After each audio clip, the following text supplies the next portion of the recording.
Marcus Chin stood in the dusty living room of his great-uncle's house, holding a set of old keys that felt heavier than they should. The lawyer had handed them over 3 days ago, along with papers declaring him the sole inheritor of Professor Edmund Chen's estate. Marcus had never met his great-uncle, only heard whispered stories at family gatherings about the eccentric scientist who disappeared for months at a time and came back with strange tales no one believed. The house sat on 50 acres of remote Montana wilderness, miles from the nearest neighbor. It looked ordinary enough from the outside, a modest 2-story cabin with weathered wood siding and a wraparound porch. But Uncle Edmund had been anything but ordinary, according to the family stories. He'd been a brilliant physicist who worked for NASA in the 1960s before suddenly quitting and becoming a hermit. Marcus walked through the rooms, noting the thick layer of dust covering everything. The furniture was simple but well-made, and bookshelves lined every wall, filled with volumes on astrophysics, quantum mechanics, and theoretical mathematics. Most were in languages Marcus couldn't read: Russian, Chinese, and what looked like German scientific journals from decades past. In the study, Marcus found Uncle Edmund's desk covered with handwritten notes. The handwriting was neat, but urgent, as if the writer had been racing against time. Sketches of strange geometric shapes filled the margins, along with mathematical equations that hurt Marcus's head to look at. One phrase appeared repeatedly in different languages: "They're coming back." Marcus had taken a week off from his job as a software engineer to deal with the inheritance. His plan was simple: clean out the house, sell what he could, and put the property on the market. He needed the money. His startup had failed 6 months ago, leaving him with crushing debt and a bruised ego. This inheritance felt like a lifeline, even if it came wrapped in family mystery. On his second day in the house, Marcus discovered something odd about the basement.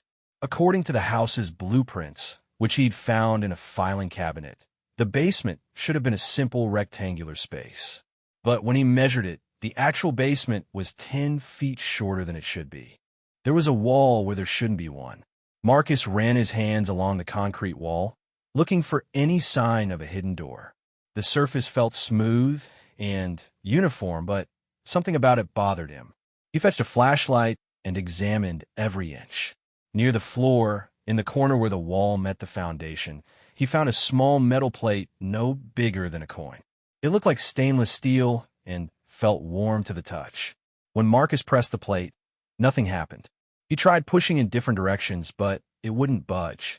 Frustrated, he sat back on his heels and stared at the wall.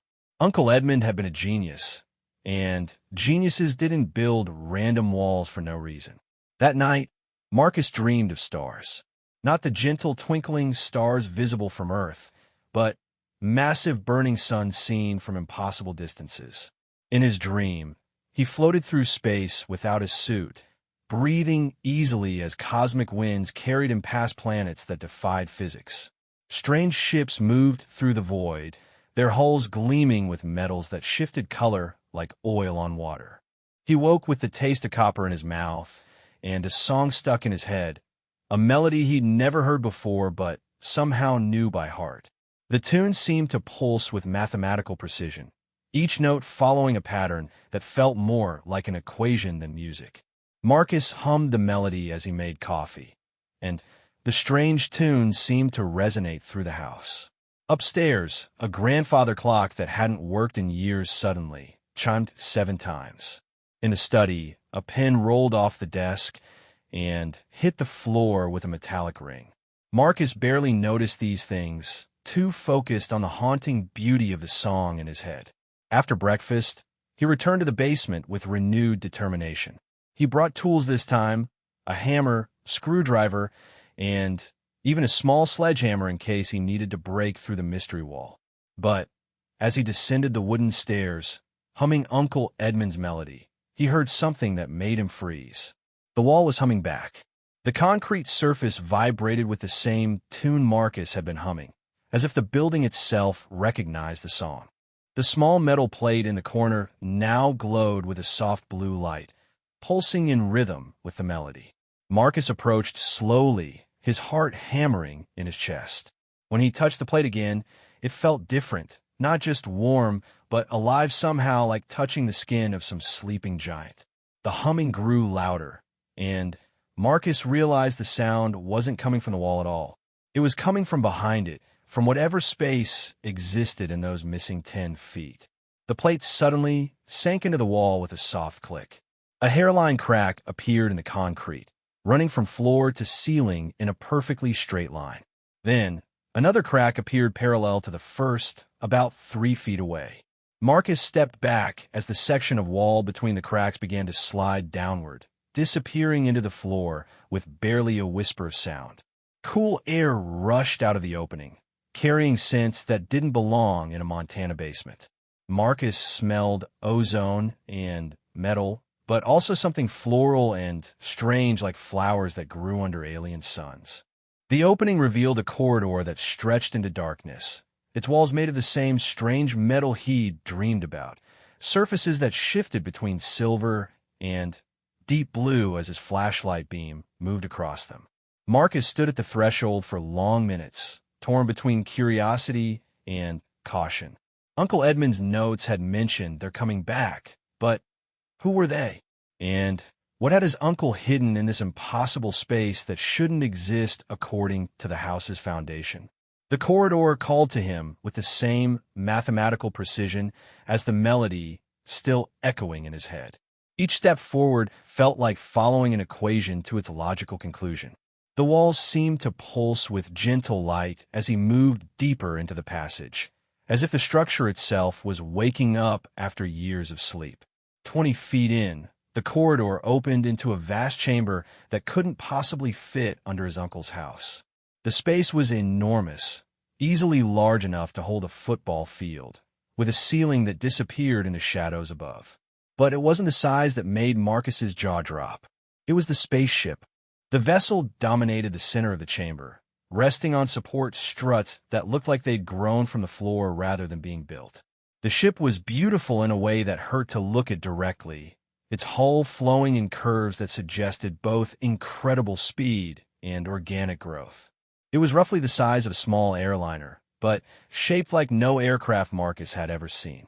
Fins and projections swept back from a main body in patterns that seemed random until you looked at them long enough to see the underlying mathematical harmony. The hull material was the same color-shifting metal as the corridor walls, but here it seemed more alive, more aware. Patterns of light moved across the surface like slow lightning, creating spirals and geometric forms that pulsed in rhythm with Marcus's heartbeat. A boarding ramp extended from the ship's side, leading to an airlock that stood open as if waiting for him. Lights came on automatically as Marcus approached, illuminating the ramp with a warm golden glow that felt more like sunlight than artificial illumination.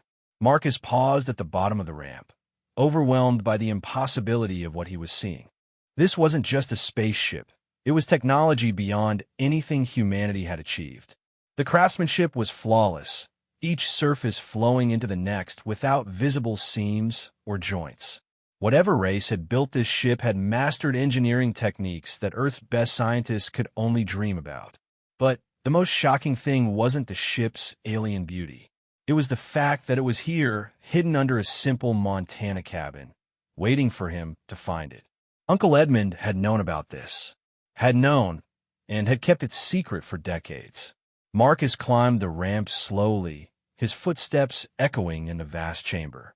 The airlock recognized his approach and cycled open with a soft hiss, revealing an interior that glowed with the same warm light as the ramp.